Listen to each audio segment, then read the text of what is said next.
Good morning, ladies and gentlemen. Good morning, all Nigerians. My name is Adewale Okiki. My name is Adewale Yetunde Adedeji, the mother of the girl you people have been broadcasting here and there, a 5-year-old girl. Please, Nigerians, what is the problem about this my beautiful girl doing birthday? Is it a crime for a mother just to show her baby the love she has for her? Can't you just meet to the demand of your baby? You people broadcasting rubbish and nonsense. I know Nigerians are frustrated. If you want to pass the aggression of your frustrated, go to Buhari and other leaders. Not come to me. Why are you coming to me? Some people are telling me 20 years old, giving birth to 5 years old. Well, all is well. Any age you call me, I admit it. I admit any age you come to me.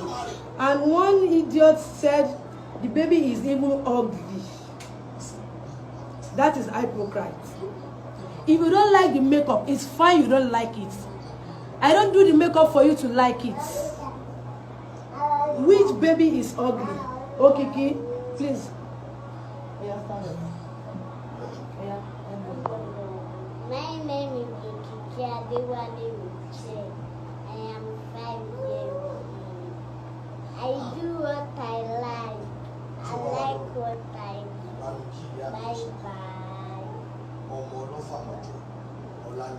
As in, ṣé get it? Èyàn lè ṣe nǹkan tó wù fún ọmọ ẹ̀. Kí ni problem yín? Cast nǹkan tó yẹ kẹ́ cast. Did you know how many calls? Did you know how many messages I've been collecting regarding this thing? Even though I'm on sick bed, I can't even imagine seeing everything. Don't you know that? Did you know how many people that call me that they need my baby face? You are giving her the fame you people don't even think she's supposed to have.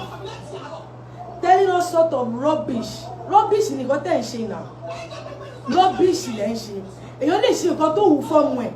Ẹ ṣe nǹkan tó wù fọ́mọ yẹn mi ní kọ́ ni ẹ̀yin lẹ bá mi bí ni. Ẹ jọ̀ọ́ kéèyàn kan bá mi gbé album yìí bọ́tà. Kéèyàn wo ọmọ yìí 5 years old kẹ́ wò. Can you just see the baby? Ẹ wò. Kéèyàn kan máa sọ pé she look like a dwarf. Does that make sense? Ẹ lọ wo ẹni tó sọ̀rọ̀ yẹn, ẹ lọ wo ọmọ ẹ̀. Ẹ lọ wo bọ́mọ ẹ̀ ṣe máa rí. Irú wọn ló máa ń find online tó yẹ pé tẹ́ bá wo ọmọ wọn.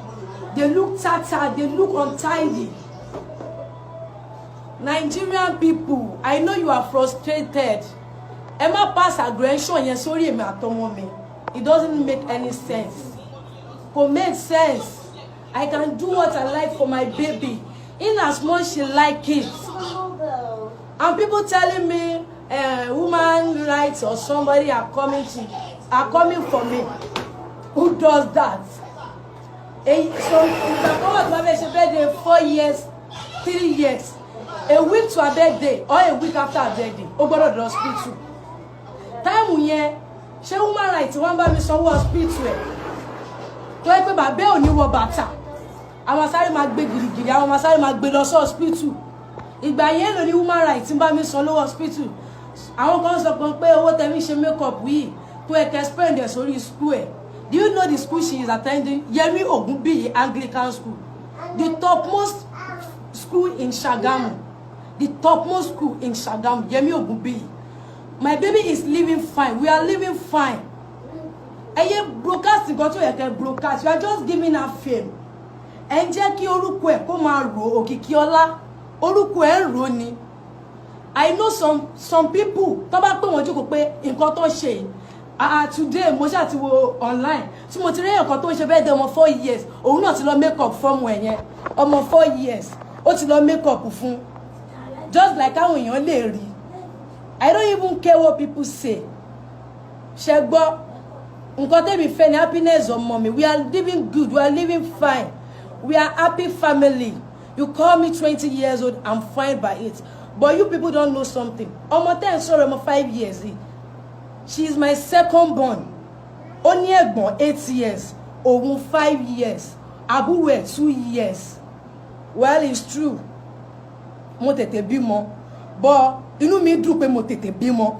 Torí ọmọ yẹn àwọn 50 years old women are still searching for it. Àwọn míì fi owó ń wá ọmọ yẹn, but èmi rí obìnrin alálùbáríkà mẹ́ta lọ́lọ́run dá fún mi. Mo dẹ̀ ń tọ́ wọn bó ṣe wù mí. Ẹ tọ́ ọmọ yín bó ṣe wù yín, kémi náà tọ́ ọmọ mi bó ṣe wù mí. Gbogbo àwọn hijab sister tó ń rape yẹn, okay, dressing ló fi ń rape èèyàn. Can you just see your black mentality? Ṣé dressing ló fi ń rape èèyàn? Google it online, seeing 3 years, 2 years baby, don't full makeup. Some people are even saying bikini inside. I'm using bikini to give a photo shoot inside. What is your own problem? Gogo kò yé mi. Ṣé torí mi lọ ṣe mi fi bikini yẹn lọ ṣe photo shoot fún ní ẹ̀gbẹ́ beach ni àbí torí inú ilé ni mo ti ṣe. Èwo ló ń dùn yín gangan nú ẹ̀? Can you people just tell me? Ẹ sọ̀rọ̀ kí ló ṣẹlẹ̀ gangan? Ẹ mọ̀ pé nfo ọmọ yìí ní fẹ́ẹ̀mù ni. Ṣé mo yé àwọn èèyàn tó ti pè mí nípa ọmọ yìí ni? Well, maybe nǹkan tó sọ pé ó máa ṣẹlẹ̀ náà ló ń ṣẹlẹ̀. 5 years old birthday. You people made it a memorable thing that I will never forget in my entire life. And so makeup. You people, you are very confusing people. Some people are saying makeup. Some people are saying I'm supposed to use the bikini beside the beach. What is your problem exactly? You are all talking in the rubbish. You are talking in the nonsense. You are talking in the thing that did not have sense. And more you can dress up. Then you know about we need to get attention. I know some people need attention. You just have to pick up one topic for people to notice that you are here. The body with like okay, I need to come on. Come with your mom all over the country. People will know you. Stop passing aggression to me. I'm just a lovely mother doing what is good for my baby. Any problem with you? In content should make sense. Like some people are saying, the mother won't talk because they know what they did is very wrong. I never regret what I did for my baby. But during that time, I'm not feeling okay. I'm not feeling good. I'm on sick bed. I just have to force myself today just to do what I did now. My baby is doing fine. My husband is doing fine. We're all doing fine. You said I'm 20 years. Yes, I admit it's none of your business. I want me go to help pay. Yes, to kick it pay. Nobody call a car. One more time, she no gutter go on the data. I want stupid girl being too work in your con. Oh woman, oh woman, the guy is even ugly. Ewo labosi, being too killer bossy. What on batura rijoruko? Oh, what's online? Oh, I envy your mommy. People should not talk out of jealousy. This guy is doing fine. My Okiki is doing fine. My baby is doing fine. Doing fine and okay. You are giving her the attention she needs. You guys don't know you are giving her the attention you need. You don't know how many people have been calling me they need my baby face. They don't want to talk of the town. People have been calling me they need her face. CNN igbe, Instablog igbe, today not igbe. I want to be celebrity. Yetunde Bakare. You know, be telling me rubbish. Oh, my age here, you don't even know what motherhood is all about. You are telling me rubbish. But I'm a mother of 3 young girls. And the 3 young girls are doing better. My first one is 8 years. My second one is 5 years. And the last one of them is 2 years. They are doing very good. And they are attending the best school you never think they will go. Any problem with you? Any problem with you? I can so rubbish kiri. Even though àwọn èèyàn tí mi ò expect pé wọ́n lè support me, God, they are even supporting me. Ọ̀rẹ́ mi Wúrà Ọlá, thank you for the support you have been giving me. But táwọn èèyàn lọ sí Instagram page mi tó lọ sọ rubbish síbẹ̀. I'm on sick bed. Òun ló lọ síbẹ̀ tó lọ ń blast àwọn èèyàn. Pé kí ni problem wọn tó fẹ́ kí wọ́n tún wá sí Instagram page wọn lọ sọ oríṣiríṣi nǹkan. Damaris, everything Damaris, Damia, I really appreciate you too. Ó lọ sí Facebook, ó lọ ń bá everybody tó ń sọ rubbish, ó reply wọn, even though àwọn tí mo expect pé wọ́n máa stand. But I thank every one of you. But you know what? We are doing good. Ẹ wá mọ nǹkan tó funny jù. Tó bá the next year, if my baby still want that heavy makeup, I'm still going to double it for her. Doing this, you are just giving us fame. I want to know pa exist rárá. And jẹ́ kó máa rí pé I exist. Money. I do not have anything to do with you guys. You people are just stupid, dumb ass people. Creating attention you're supposed not to create. I wish you could see how many messages on my phone. People that wish to see my baby face to face. People that want to endorse her. Pay a little girl to le trend Dubai.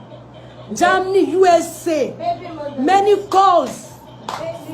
Can you just know what you are doing? You are creating what you're supposed not to create.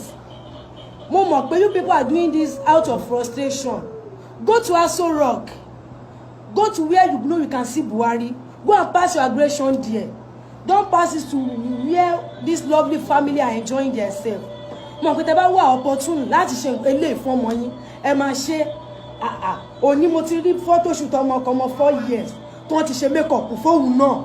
Nǹkan tẹ́yìn tarnish yẹn, èèyàn kan ti ṣe fọ́mọ ẹ̀ láàárọ̀ yìí. Mo ko no fẹ́ kó go viral ni. Instablog gbé, CNN gbé, many sites gbé.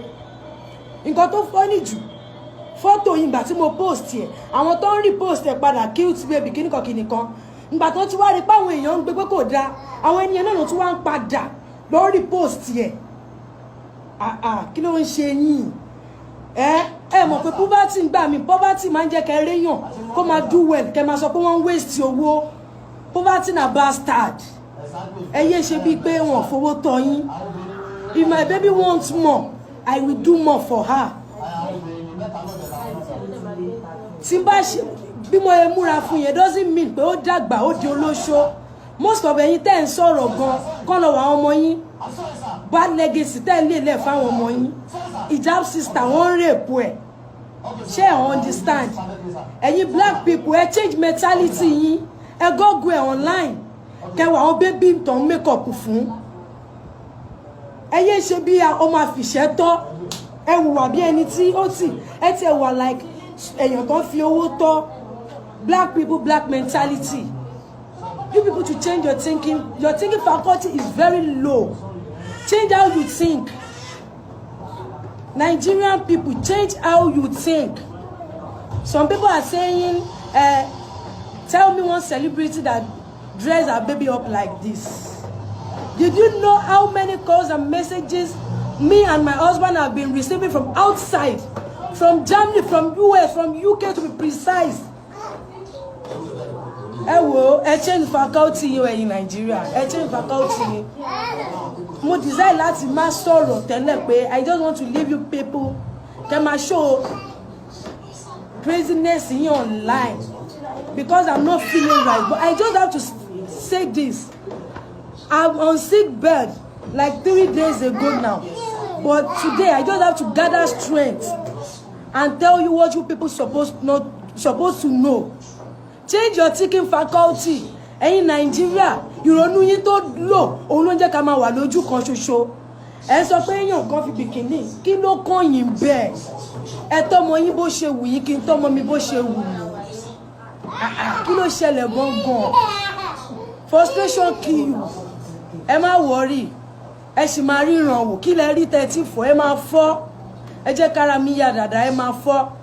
Ẹ wò poverty na bastard. Ẹ gbàdúrà kọ́ lóun yọ poverty kúrò nínú ayé yín.